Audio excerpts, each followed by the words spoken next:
ricordo di averlo conosciuto qualche anno fa a Curitiba e mi ha molto, molto colpito la sua passione per i temi e le questioni di genere.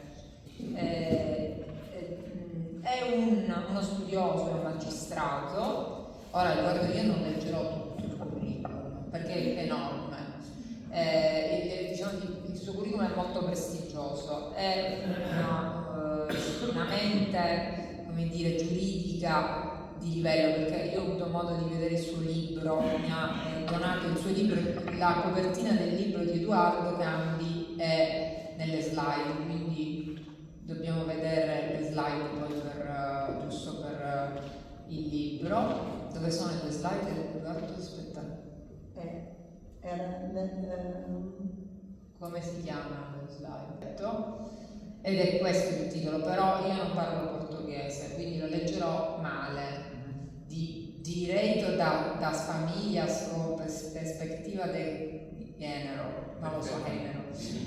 Diretto di famiglia con prospettiva di genere, quindi anche, come dicevo, è una riflessione sulla prospettiva di genere nel diritto civile, in particolare nel diritto di famiglia, che ha scritto perché ha praticato proprio, no, la materia, e quindi ci parlerà di questi protocolli di giudizio. Diciamo, però ne parlerà più diffusamente lui. È un'esperienza questa dei protocolli di genere che è emersa anche qua in Messico e poi anche in Brasile. Noi abbiamo sentito parlare di protocolli anche in questi giorni, però i protocolli di cui abbiamo sentito parlare in Italia sono degli accordi di fatto fra le pubbliche amministrazioni. Quindi non è che sono, diciamo, cioè sono strumenti che servono a mettere in rete le amministrazioni pubbliche coinvolte nell'attività processuale, quello di cui ci ha parlato la psicologa dell'ASP ieri, che come avete capito è un'ottima organizzatrice, poi ognuno può discutere della sua qualità, diciamo, da psicologa e della sua sensibilità ai temi di genere da questo punto di vista. Allora, adesso io passo la parola pregandolo, diciamo, di stare il più possibile stretto nei tempi, perché così possiamo parlare, discutere con maggiore spazio. Siete stanchi, penso, perché tutti i giorni, 4 giorni di molte informazioni, molti scambio di idee. Proverò di essere molto oggettivo per parlare di questi due protocolli di genere e razziale in Brasile. Innanzitutto voglio ringraziare l'invito dell'università e l'opportunità di parlare di un tema molto contemporaneo, che è come si fa i giudici in una prospettiva di diritti umani. Mio obiettivo qui è mostrare come questi due protocolli funzionano come strumenti metodologici, veri e propri lenti interpretativi, come ha detto il giudice messicano, capaci di migliorare la imparzialità sostanziale, prevenire stereotipi e rendere effettivo un principio molto caro ai diritti umani, il principio di non discriminazione. Innanzitutto vorrei chiarire un equivoco molto frequente. Non si tratta di decidere sempre a favore delle donne, non si tratta di questo. Invece si tratta di decidere senza che i pregiudizi invisibili incorporati nel senso comune o nella pratica istituzionale del potere giudiziario deformino i fatti, le prove, il linguaggio e le motivazioni. In diritto di famiglia questo è decisivo, perché lì il diritto incontra la vita quotidiana, cura, dipendenza economica, violenza, identità, affettività e anche la infanzia.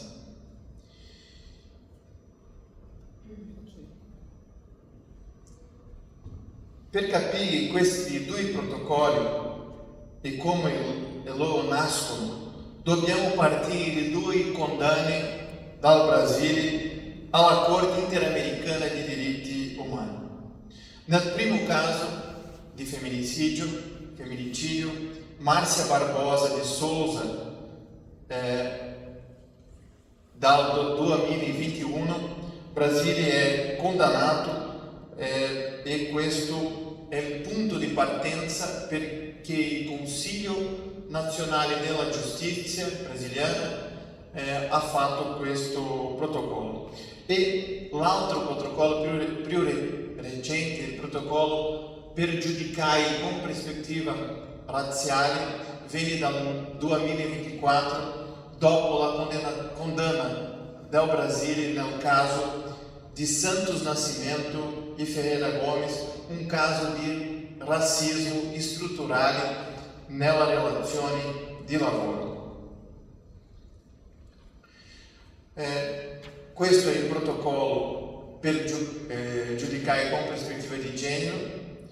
Sono due atti normativi del Consiglio della Magistratura e l'altro qui è il protocollo per giudicare con prospettiva razziale, anche un atto normativo del Consiglio della Magistratura. È importante comprendere questa domanda: qual è lo scopo di giudicare da una prospettiva di genere e di razza? Non c'è qui l'informazione? Non c'è niente? No. Basta un attimo, posso? Non so cosa manca. No, ma sono così. Quindi, E di razza. Il punto centrale è ampliare la prospettiva.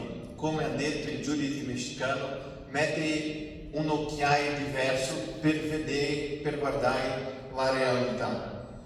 È una metodologia giudiziaria con criteri guida per risolvere controversie di modo più equo. La idea qui è non cercare un giudice ben intenzionato, perché non è questo che vogliamo. Vogliamo scambiare le lenti per guardare la realtà di un modo non automatico, per superare la neutralità astratta del diritto. In una frase, i protocolli trasformano la uguaglianza da principio retorico a criterio operativo della decisione. Questo autore brasiliano, Adilson José Moreira, uno dei pochi bravissimi giuristi neri brasiliani, che ha studiato molto questa prospettiva, ha detto che le oppressioni strutturali vanno oltre la condotta individuale riprovevole. Sono il funzionamento normale delle istituzioni, inclusi il potere giudiziario, attraverso pratiche naturalizzate, senza interrogativi critici, che inducono persone consapevolmente prevenute e persone ben intenzionate che tuttavia riproducono stereotipi del quotidiano. Per i giudici questo è decisivo. Non basta non voler discriminare. Occorre sapere riconoscere quando la struttura, come il diritto, produce discriminazioni e soprattutto quando la struttura spinge il processo a chiedere alla vittima delle prove alle volte impossibili. Abbiamo parlato molto della vittima ideale, che è una questione di stereotipi di genere.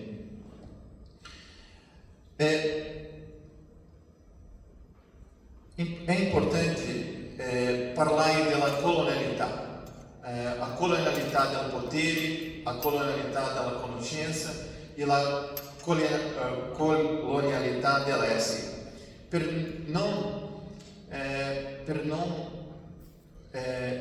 per superare questa epistemologia della ingiustizia. Questo caso che è avvenuto negli Stati Uniti nella década di 1954, il caso Brown versus Board of Education, e questo double test sembra molto importante perché rivela come una persona negra che in una cultura maggiormente di predominanza bianca sceglie la bambola buona come la bambola bianca e la cattiva come la bambola nera. In questo importante libro di Frantz Fanon, Pelle nera, maschere bianchi, è importante superare questa colonialità. Ogni società colonizzata è vittima di schiavitù mentale perché i colonizzatori impongono i propri riferimenti, il proprio sistema di lavoro e la cultura colonizzata finisce per vedere se la stessa attraverso gli occhi dei colonizzatori. È per questo che senza conoscimento, senza critica, non si cambia il diritto. È importante nel discorso femminista parlare che gli uomini sono gli unici autori molte volte delle leggi.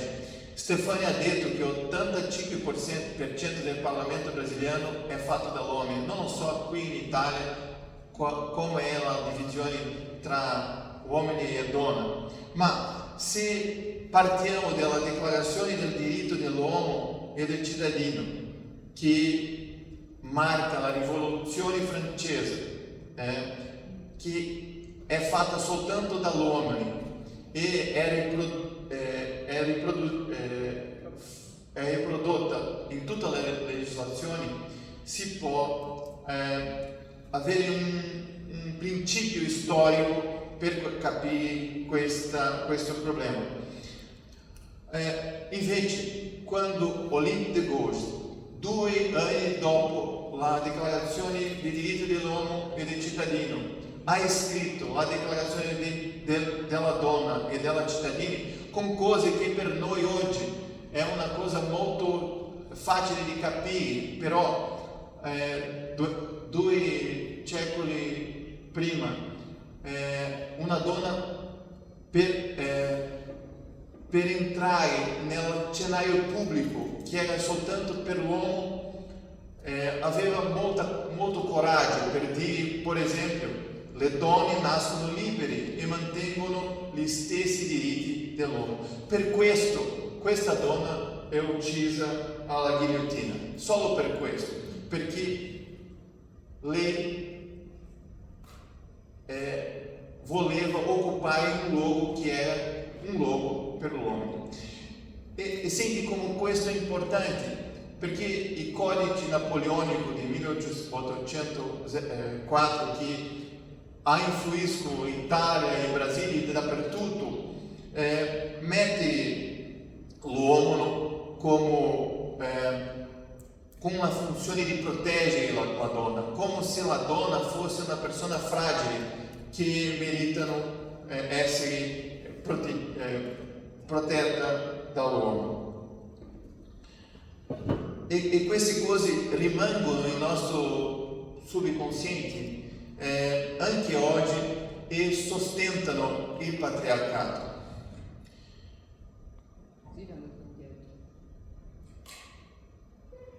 In Brasile non è diverso. Il nostro codice civile del 1916 ha detto di forma molto chiara che il marito è il capo del matrimonio, con rappresentanza legale, amministrazione dei beni, definizioni del domicilio, autorizzazioni della professione. Immagina questo, il marito autorizzando le donne a lavorare e della residenza della moglie. Se porto questo esempio, lo faccio per dimostrare che molte abitudini decisionali di oggi sono residui di ieri. Cambiano le parole, ma restano le strutture. Importante questo, percepire che il maschilismo, il sessismo non è un comportamento individuale, è una questione strutturale. Sappiamo molto bene, ci siamo in Italia, dove Leonardo da Vinci ha fatto questo dipinto molto conosciuto dappertutto, l'uomo come la misura di tutte le cose. E l'uomo vitruviano dal 1490 in questa chiesa non ha mai questa esperienza di mettere in luogo del prete, e non lo so se farò un'altra volta, ma è una cosa molto interessante, è un po' strano.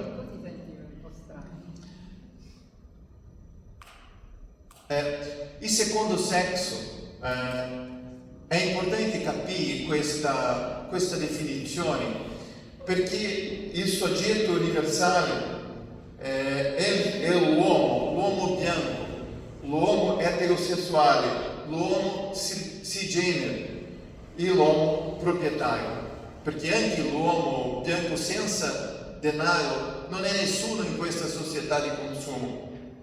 E la donna invece è stata definita in relazione all'uomo, come si dice, come essere per l'altro.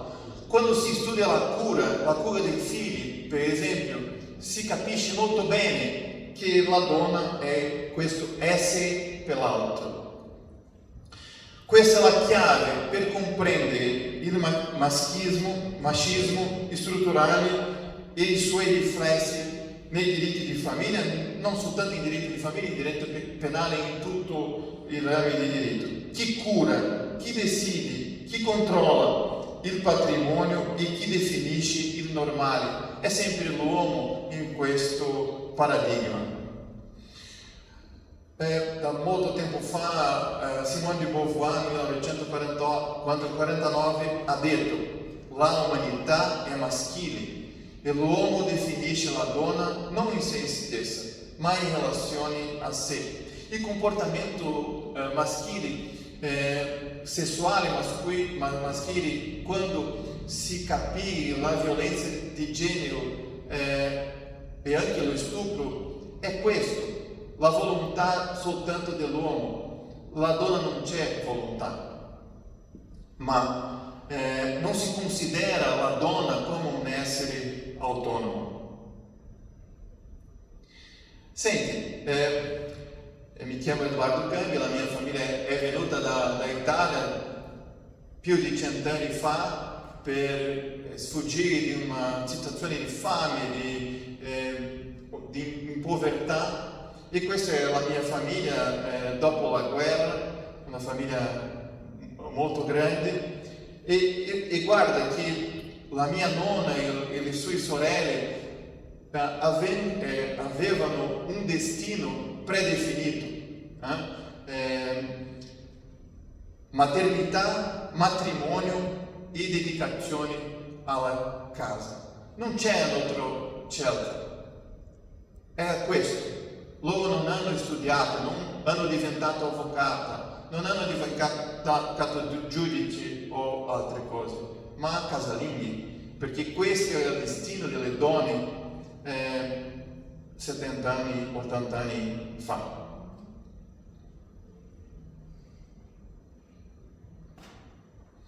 È vero, ce l'abbiamo molti progressi negli ultimi 70 anni, è vero che ce l'abbiamo più parità di generi, ce l'abbiamo non fa molto tempo, 50 anni in Brasile, credo che in Italia non è molto diverso, l'autorizzazione al divorzio, direzione congiunta alla famiglia, affidamento condiviso,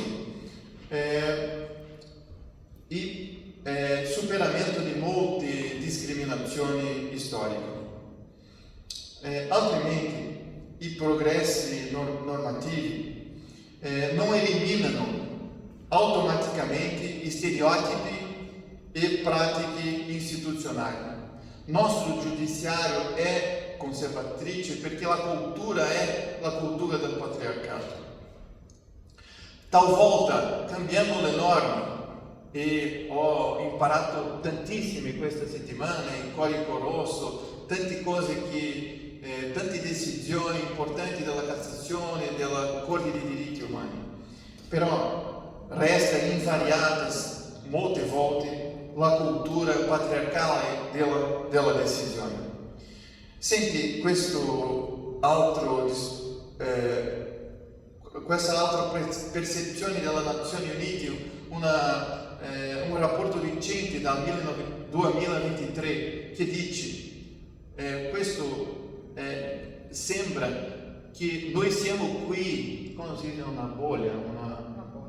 bolla che molte volte è molto diversa dalla realtà della via. Senti che 25% delle persone ritiene giustificabile che una donna venga picchiata dal marito e dal partner. In Brasile ce l'abbiamo 4 femminicidi tutti i giorni. E questo perché la nostra cultura è anche patriarcale per le donne capiscono la realtà sulle lenti del patriarcato, non soltanto l'uomo. E questo dato è anche importante, 49% ritiene che gli uomini possono diventare leader politici migliori. Per questo in Brasile ce l'abbiamo 85% di parlamentari, nonostante sono 51% delle donne che votano nelle elezioni. È molto importante questa definizione di chiamata APSI.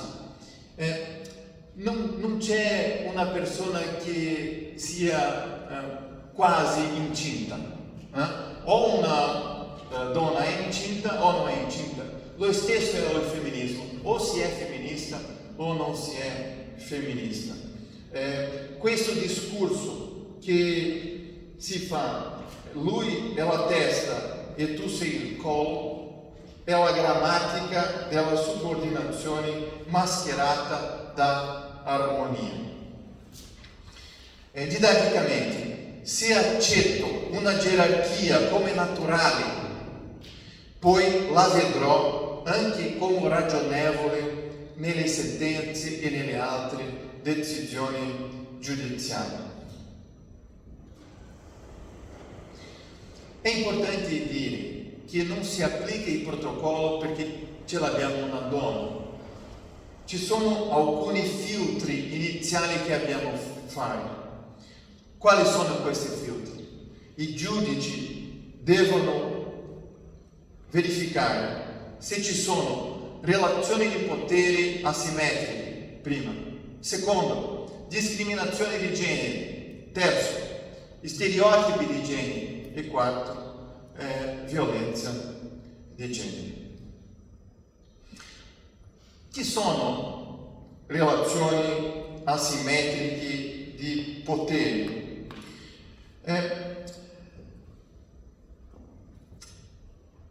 I giudici devono verificare, prima, identificare modi di oppressione di genere, comprendere la società come patriarcale e in questa società società patriarcale, come il maschilismo egemonico si impone. Qual è il concetto di uomo egemonico? Un uomo che è insegnato a si imporre pela forza, non per il dialogo, ma sempre con altri strumenti che non sono il consenso. Tenere in mente l'impatto della divisione sessuale del lavoro come lavoro produttivo e lavoro riproduttivo, e anche considerare le situazioni gerarchiche come quelle sul posto di lavoro e tra insegnanti e studenti, quando vi sono indizi di molestie sessuali e morali, molto comuni purtroppo nelle relazioni di lavoro, perché la maggioranza dei capi sono uomini e non le donne. Questo rimette a una importante definizione sul concetto di giustizia. Storicamente la giustizia ha ignorato gli squilibri di poteri tra uomini e donne. I giudizi neutrali hanno spesso messo in dubbio la parola delle donne. Questa è una novità per noi, valorare la parola delle donne come algo, come una cosa importante, come una cosa differenziata. Le parole delle donne sempre furono minimizzate e molte volte le istituzioni colpevolizzano la vittima un'altra volta, quello che chiamiamo la revittimizzazione istituzionale o la revittimizzazione terziaria, e quello bisogna una prospettiva critica. Qui alcune domande dobbiamo fare. Chi parla nel processo? Chi tace nel processo? E perché queste donne molte volte dicono una cosa e dopo cambiano l'idea? Chi ha i ricorsi economici e chi ha i ricorsi simbolici? Chi controlla le informazioni, i documenti, le prove e l'accesso ai figli? Anche qui la violenza vicaria è un tema molto rilevante, molto recente nello studio contemporaneo. Se non pongo queste domande, rischio di trattare come parità di armi ciò che in realtà è asimmetria. L'obiettivo del protocollo di genere è far emergere il ruolo del potere nella relazione affettiva, considerare il sesso come potere, non come atto isolato, valutare impatti sproporzionali, come ha detto Stefania, dell'applicazione delle leggi sulle donne e rompere la logica patriarcale che perpetua la disuguaglianza. Didatticamente, il protocollo ci chiede di ragionare sugli effetti e non sulle intenzioni. È importante vedere questo, sugli effetti e non soltanto sulla intenzione. Questa definizione di Mary Bird in un libro molto potente, le donne e i poteri, dove lei scrive: le donne possono essere inserite in una struttura già codificata come maschile. Le donne non possono essere inserite in una struttura già codificata come maschile. La struttura è che deve cambiare. Questo è importante per noi giuristi.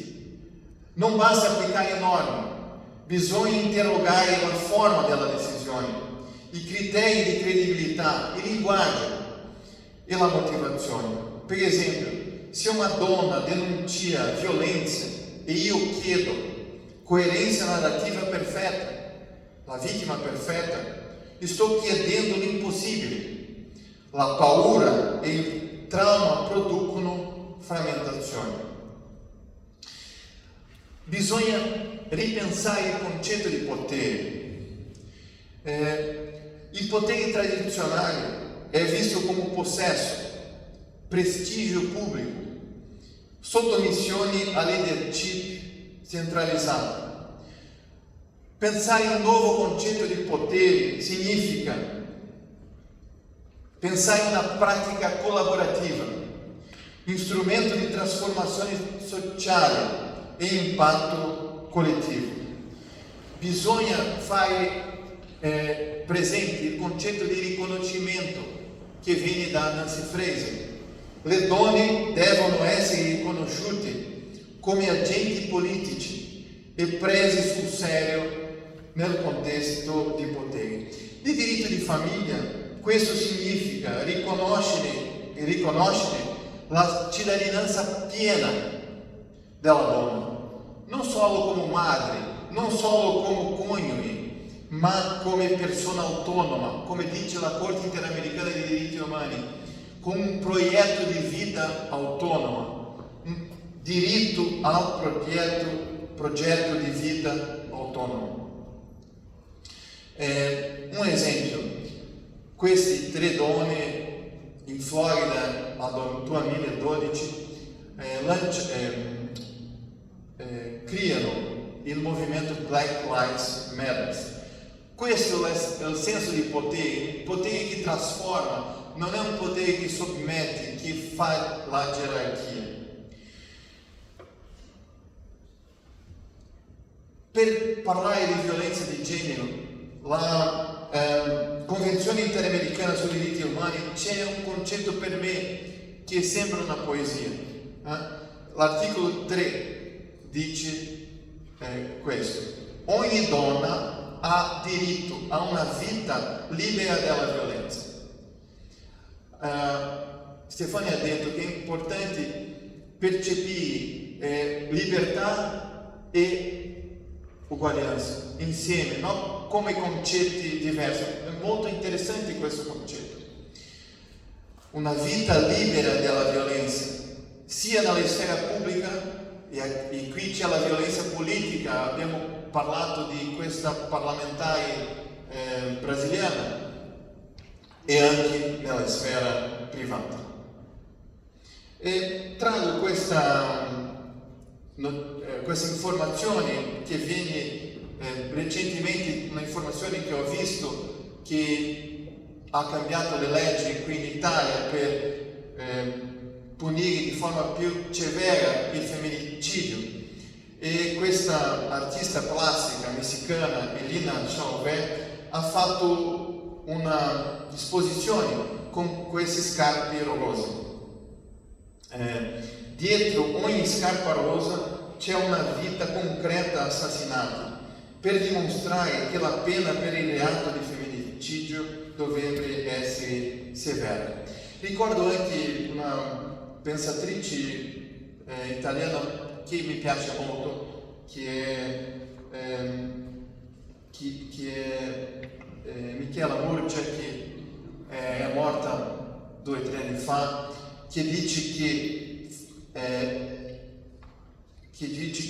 il femminicidio, prima e più di una morte, è un processo di negazione e di controllo. Non è soltanto una morte. Il femminicidio comincia prima dell'assassinato, con la cultura che controlla le donne.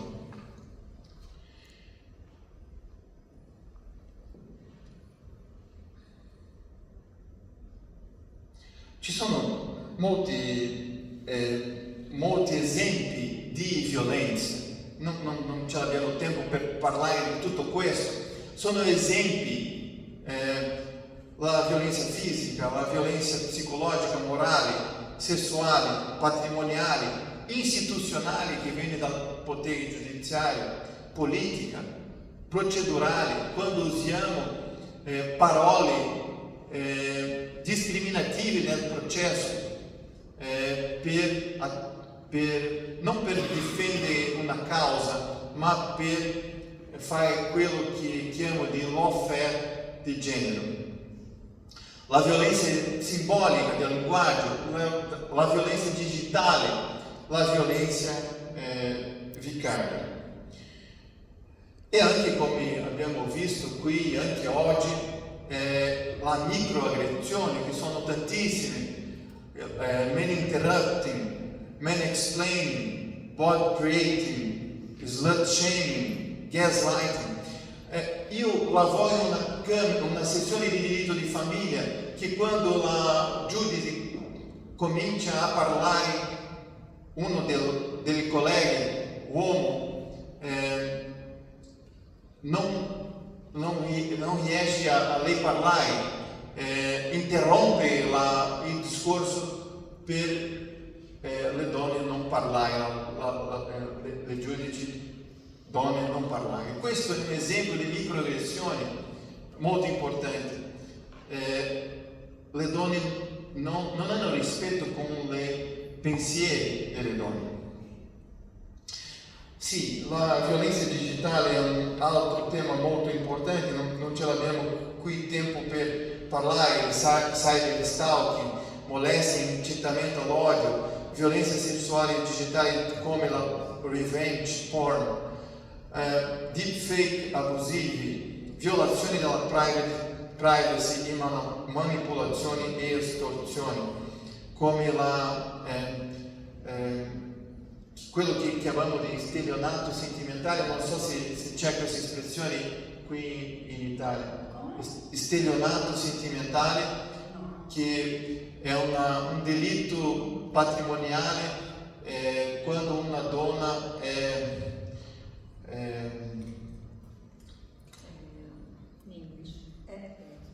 come abbiamo avuto, soltanto perché mi ricordo dell'esempio, una donna brasiliana pensava, non so se è questo, pensava che era fidanzata di Brad Pitt, è vero Brad Pitt, ma in verità è un tipo di stelionato. Distorsioni patrimoniali. Non so se... Ah, sì. Ma non saprei definire in italiano. Sì, questo per me è molto importante. Però non so come si definisce. Questo pensiero è molto importante. Il posto di una donna è ovunque vuole essere. Se la donna vuole essere casalinga, tutto bene, c'è la libertà di fare, ma anche c'è la libertà di essere un giudice della Corte Costituzionale. Purtroppo in Brasile ce l'abbiamo soltanto una. E questo bisogna cambiare. Non lo so se i nostri figli, Stefania, vanno a vedere questo. Lavoriamo per questo, ma è una cosa che è una semente, una cosa che plantiamo per il futuro, forse in 100 anni, non lo so. L'offerta di genere, questo è molto importante perché questo rivela una violenza procedurale e questo io come giudice vedo spesso nel mio lavoro. L'offerta di genere è l'uso strumentale del processo per colpevolizzare la vittima e squalificare moralmente le donne. Sono vari esempi, non c'è tempo per parlare di ognuno, ma la denuncia malevola come arma retorica, la falsa accusa di alienazione parentale, frode nella divisione dei beni, inadempimento volontario dei pagamenti per il mantenimento dei figli. Un'altra espressione che usiamo, terrorismo procedurale, demandare contro le donne soltanto per fare soffrire le donne, non per avvocare una causa. Costruzione dell'immagine della donna come promiscua e squilibrata. Ecco un microcaso didattico frequente. La donna denuncia violenza, l'uomo risponde con una serie di incidenti processuali, richieste ripetitive, insinuazioni morali e accusi di alienazione. I giudici, se non c'è questa prospettiva di genere, finisce per trattare la violenza come conflitto simmetrico e denuncia come vendetta. Per questo è importante fare il paragone tra conflitto e violenza, come abbiamo fatto ieri in queste lezioni. Le lenti del protocollo serve proprio a evitare questa trappola. Quando parliamo adesso di discriminazioni, ce l'abbiamo qui la Convenzione dell'Organizzazione delle Nazioni Unite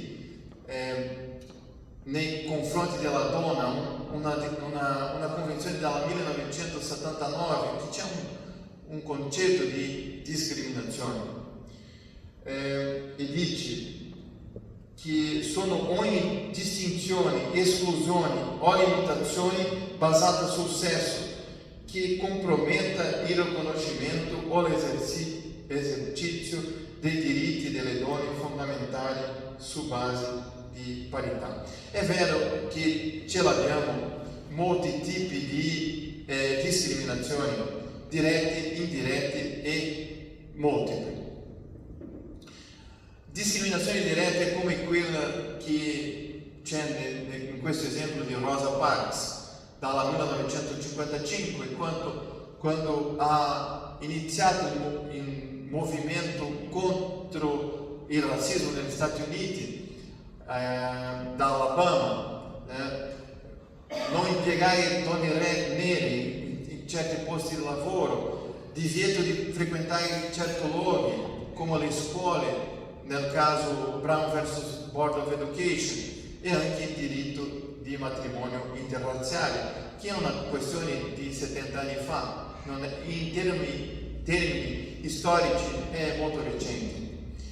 Ce l'abbiamo anche le discriminazioni indirette, come ha detto Stefania, che possono essere di vari tipi: istituzionali, organizzativi, strutturali e intergenerazionali. Istituzionali, come appare nel soffitto di cristallo, un termo molto utilizzato per il femminismo, e nel divario salariale tra donne e uomo. In Brasile le donne guadagnano 20% meno che le uomini. Non lo so qui in Italia, ma credo che c'è questa differenza. La discriminazione organizzativa, presente negli standard estetici bianchi e nella imposizione di invisibilità alle donne lesbiche. La discriminazione strutturale, come nella tassa di disoccupazione più elevate per le donne, soprattutto dopo la gravidanza. È gravidanza che si dice. 45% delle donne che ritornano dopo la gravidanza perdono lavoro in Brasile.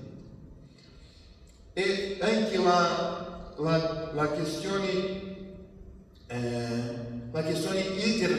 intergenerazionale, che è un tema molto interessante, che è l'ageismo, posto nel film di Demi Moore, il film The Substance dell'anno 2024, dove una bella ragazza come Demi Moore diventa una ragazza non così bella per causa della età. Qui ce l'abbiamo una dispositiva sulla discriminazione multiple, aggravate o intersezionali, che è un concetto di Kimberly Crenshaw. Questo disegno ripresenta bene questa questione. Ce l'abbiamo qui età, ce l'abbiamo qui, identità di genere, razza, classe sociale. Pensi in una donna che è al centro di questo disegno, che è una donna povera, nera, omosessuale. La discriminazione è più grave per queste donne. Senti che questa è la logica della prospettiva di genere. Concentrare sulla differenza in nome di una maggiore inclusione. Differenza non soltanto tra donne e uomini, ma le differenze tra le donne. Non vedono qui le donne nere, le donne immigranti, vedono persone le donne che hanno una condizione sociale differenziata nella società italiana. Voi donne che siete qui non rappresentano tutte le donne della società italiana. E per questo è molto importante questa invisibilità istituzionale.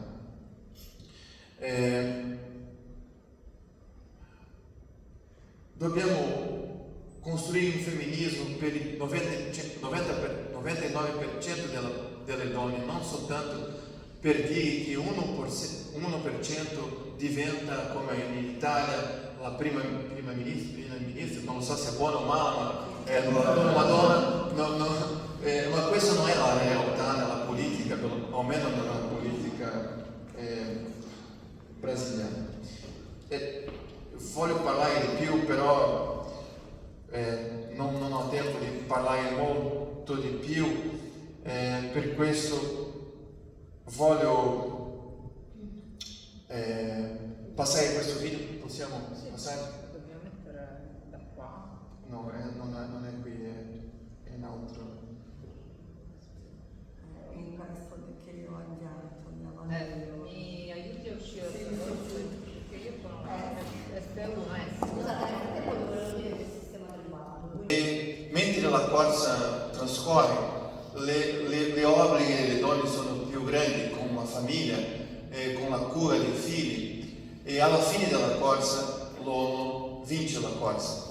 E questa è la realtà che dobbiamo avere nei diritti di famiglia, per anche valorare il lavoro domestico delle donne, quando giudicamos sull'affidamento condiviso, quando giudicamos sull'arbitramento del mantenimento dei figli. Queste sono questioni attuali che bisogniamo cambiare nella giurisprudenza brasiliana, ma non so, anche qui in Italia. Voglio trarre questo pensiero di una importante pensatrice italiana che lavora nell'Università di New York, Silvia Federici, che dice: ciò che loro chiamano amore, noi lo chiamiamo lavoro retribuito.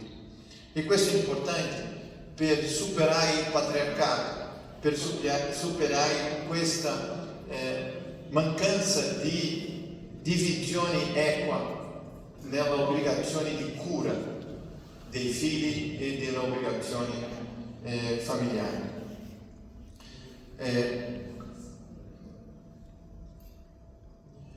Nella questione razziale questo mi pare molto grave. Questa pubblicazione di Donald Trump, fatta alcuni giorni fa, è per me un esempio molto grave di questo tempo che viviamo. Non soltanto contro le persone che non pensano uguali a noi, ma contro i diritti umani. Viviamo un tempo molto difficile per la difesa dei diritti umani. Dobbiamo essere molto consapevoli di questo. Noi giuristi dobbiamo partire tutta la nostra analisi dal diritto umano. In un tempo dove si dimentica i diritti umani, la dignità umana, la tragedia come le guerre sono più vicine. Questo credo che è il mio messaggio più importante. C'è questa altra idea di Nelson Mandela che mi piace molto importante. Nessuno nasce odiando un'altra persona a causa del colore della sua pelle, della sua origine o della sua religione. Per odiare, le persone devono imparare, e se possono imparare a odiare, possono imparare a amare. La lotta contro la discriminazione richiede la ricreazione della identità maschile e femminile. Non è un problema soltanto del femminismo, perché il femminismo non è solo per le donne, è soprattutto per gli uomini. Dobbiamo ripensare queste identità, superare le gerarchie del forte e del debole, dell'attivo e del passivo.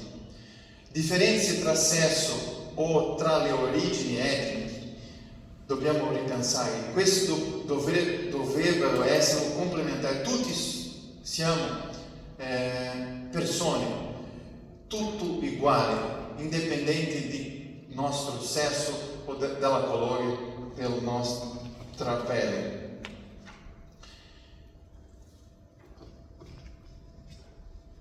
Questa gerarchia maschio bianco superiore, femmina nero inferiore è un costrutto ideologico, non riflette la differenziazione biologica. Nostro DNA si dice, è lo stesso per bianco, per nero, per mole, per uomini. Forza e debolezza, attività e passività, ragioni e emozioni non vanno posti ai poli opposti per definire ciò che è maschile e ciò che è femminile. Quella idea di che l'uomo non può espressare il suo sentimento è un problema. Per questo l'indice di suicidio mascolino è più alto che del suicidio femminile. Questo interessa più all'uomo che alle donne. Come ha detto, tutti noi fanno parte della totalità dialettica e contraddittoria dell'essere umano. Per giudicare in prospettiva facendo la conclusione, per giudicare con prospettiva di genere e prospettiva razziale, bisogna che i giudici tengano empatia. Cos'è l'empatia? Empatia è come mettersi nei panni di qualcun altro. E faccio 4 conclusioni finali. Primo, giudicare in base a una prospettiva di genere e razziale non compromette il principio di imparzialità giudiziaria. Secondo, un giudice di parte è colui che non affronta in modo critico e consapevole i pregiudizi, la discriminazione e gli stereotipi di genere razziali nella risoluzione dei conflitti. E anche 2 altre conclusioni. Di fronte alle diseguaglianze strutturali, prendere decisioni in modo astratto, cioè senza considerare come le diseguaglianze si manifestano nelle situazioni concrete, nel caso concreto, non solo rafforza le asimmetrie e le ingiustizie, ma ostacola anche la realizzazione del principio di non discriminazione, che è il cuore dei diritti umani. Per ultimo, garantire l'accesso a un giusto ordine giuridico richiede riconoscere e superare i pregiudizi cognitivi che ostacolano o impediscono la promozione della uguaglianza in senso sostanziale attraverso una interpretazione pro persona. In dubbio, la interpretazione bisogna essere pro persona, la soluzione, la conseguenza della decisione deve guardare le conseguenze più umane possibili, perché questo modo di pensare è che trasforma la realtà sociale. Grazie, sempre un piacere parlare, grazie, mi scuso per parlare tanto, grazie.